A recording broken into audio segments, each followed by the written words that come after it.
Oh, I'll be right back.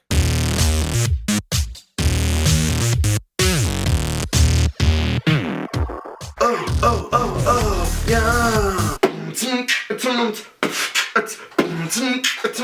Welcome back, nerds. Yeah, these beats are dope. Okay, so it's been almost a month since Justice League came out. That's given us a couple weeks to really just think this movie over and really digest it. We now know everything about the DCEU and Warner Brothers' creative process. We're gonna look at Justice League then. So, before I get started, I have to say there will be spoilers. I'm gonna tear this movie apart. Oh, shit. Spoilers and spoilers, and there's gonna be spoilers. There's just gonna be spoilers. I think it's time to discuss this piece of shit. I mean, on this episode, we are gonna discuss what the fuck happened with Justice League. Bum bum bum. Well, let me tell you.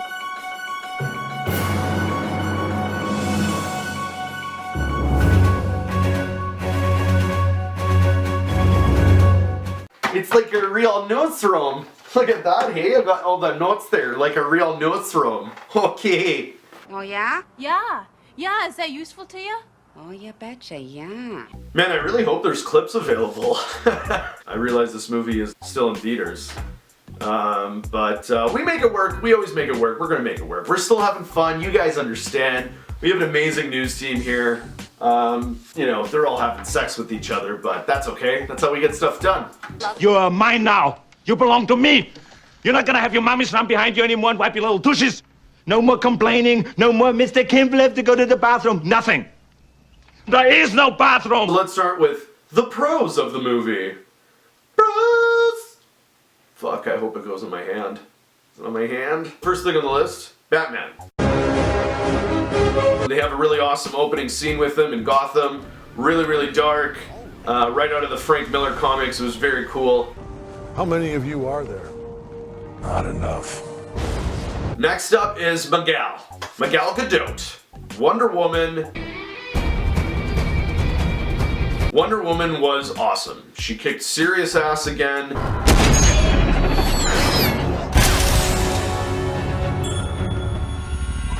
Gal Gadot is fucking unreal. I hope she gets to play Wonder Woman for a long time.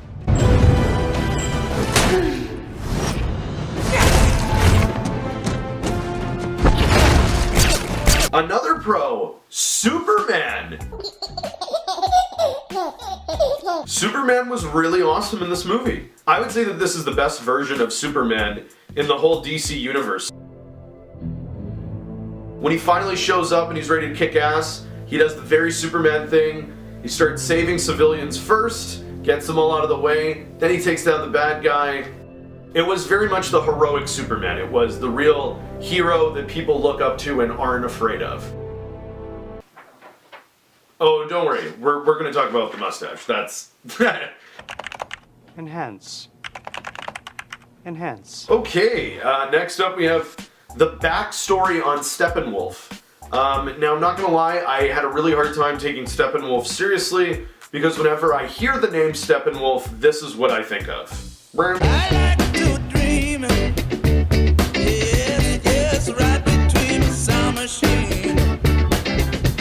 On the cloud of sound, I drift in the night, any place it goes is right, goes far, flies near, with the stars away from here. Well, you don't know what we can find, why don't you come? The backstory with Steppenwolf, very, very cool.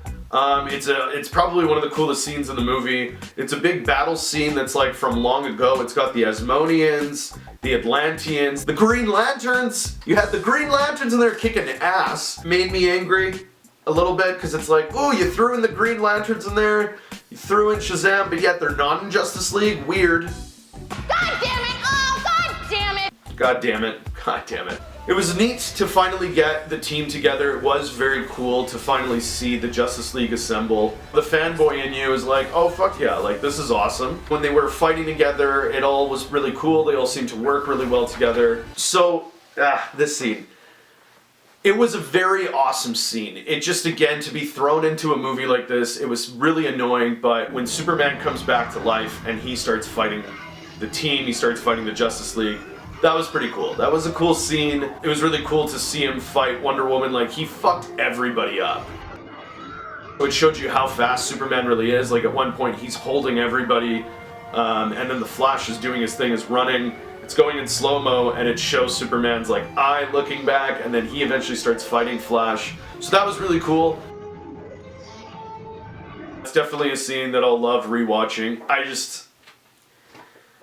We'll discuss it in the cons. Save it for the cons. Save it for the con list. That's what we're doing. Fuck! Remember your pressure points. Do I exercise? How about your boy? So the music. I actually really enjoyed the music. I know a lot of people were disappointed that they didn't get the same composer from Batman vs. Superman, but they brought Danny Elfman back.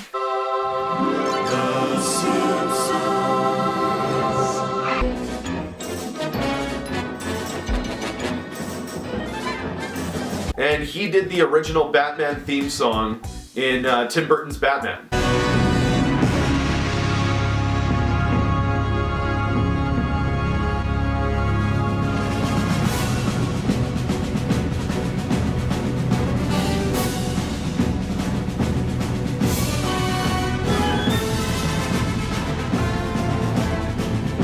When I think of Batman, I'll always think of that theme song. And something that was really cool is when Batman first shows up in this movie, he threw it in there.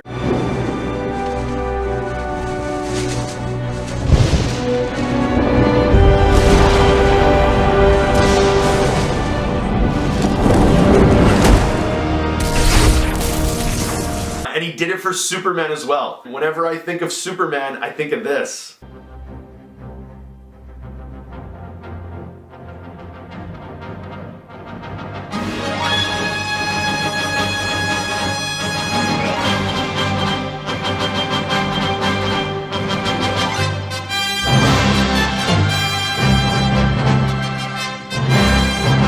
John Williams did the original Superman theme song. It's just so good. And again, when Superman first shows up in this movie, Danny Elfman threw that in there and then put it into the rest of Man of Steel's theme song.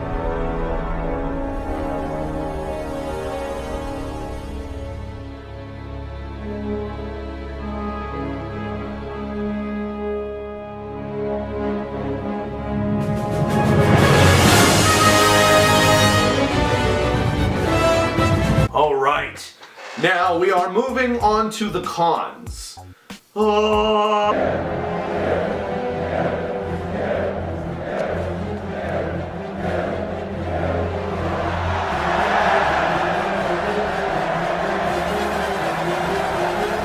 Can it be in my hand again?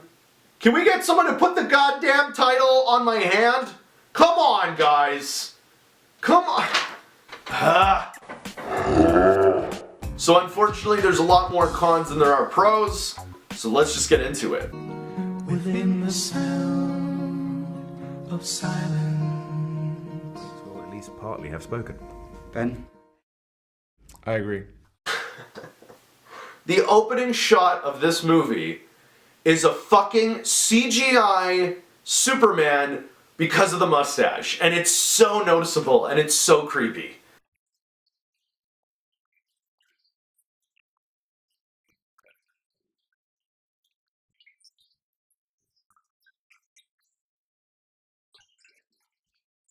You're going into this movie already knowing about this whole mustache thing and the CGI bullshit, and then you open up the movie with the weirdest looking Superman. Every single scene where he had the mustache, completely noticeable. You can tell when there's CGI on his face. It was very noticeable and it was infuriating. Maybe next time, shave the fucking mustache. Or just make Superman have a mustache. Like, come on!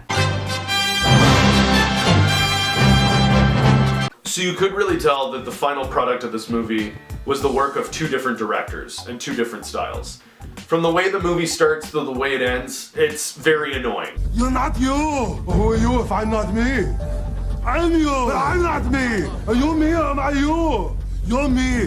The movie starts off, you know, it's intense, it's dark. By the end of it, they're all fucking cracking jokes, and not good jokes. You're not funny and nobody likes you. Sexualizing the Asmodeans. This was annoying. This was very annoying. So we have seen the Asmodeans from Wonder Woman. They're fucking amazing. These warrior goddesses, awesome. In Justice League, Zack Snyder decides, you know what? They need to show more skin. So he changed up their outfits. A battle is brewing over how the fierce Amazonian women look in Wonder Woman versus how they look in the new film Justice League. The issue? The costumes in Justice League are a lot skimpier than what they were in the monster hit Wonder Woman. Notice how in Wonder Woman their midriffs were covered up with armored plates, but in Justice League, the costumes look more like bikinis that show off the fighters' toned stomachs and... That was super annoying, especially because the Asmodeans aren't even in the movie that much, so it's like, why? Why have to make that detail change? Really dumb. And it really shows the difference between a female director and a male director. Okay, all the unnecessary shots of Gal Gadot's ass.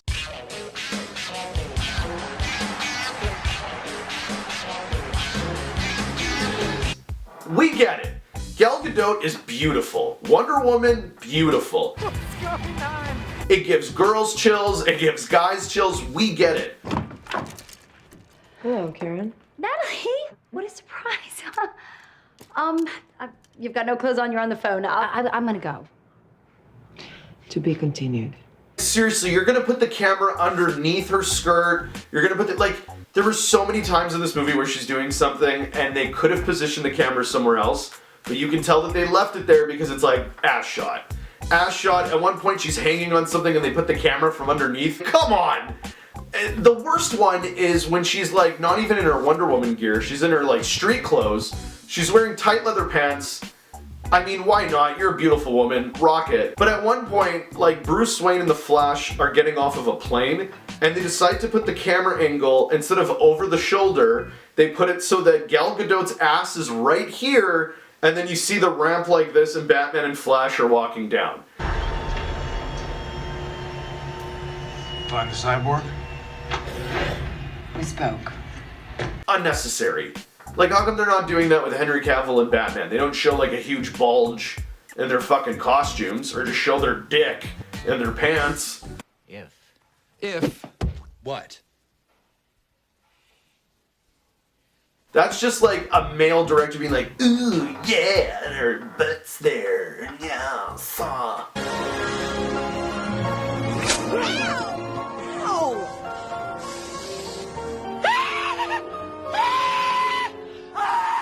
Where the fuck is Green Lantern? I don't get it. The ring turns thought into reality. Its limits are only what you can imagine. They already made the decision to set up characters without a backstory. Why couldn't Green Lantern be in the Justice League? He's one of the founding members. Steppenwolf was really lame. His whole backstory was cool because of the battle scenes, but he has absolutely no depth. His backstory of his motive was awful. And like the whole explanation of the mother boxes and the importance of them, lame.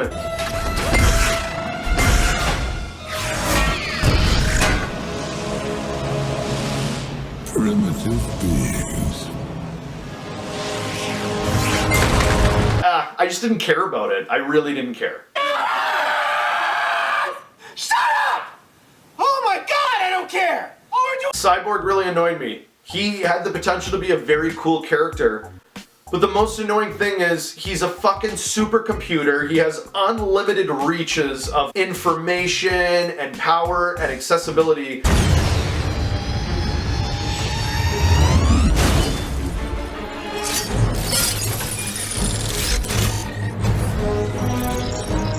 Thanks, Alfred, but I'll take it from here. Do I know you? And then the one thing he can't control is his defense system.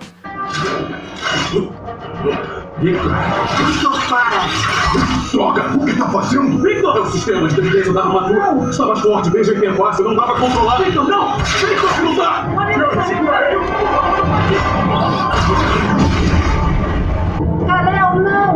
I love Jason Momoa. I like what Jason Momoa is doing with this character. I like the humor that he's bringing in. You should get out. Can you at least point me to Atlantis? Arthur Curry.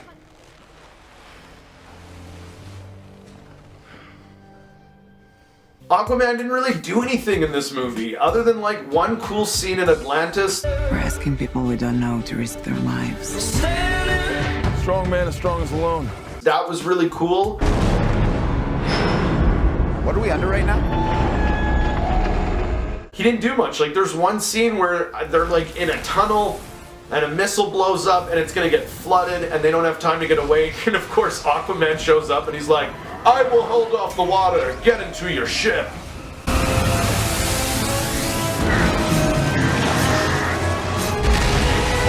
And I'm like, great, so if they weren't in that fucking tunnel and there didn't need to be water, what would he have done? I hear you can talk to fish. To me, the worst scene in the whole fucking movie, the worst scene in this whole movie, I really hope I can find this clip, is when Superman first comes back in his full Superman gear and he's ready to help the Justice League. You know, he flies in, he lands, everyone looks, and then it cuts to Batman and he's like,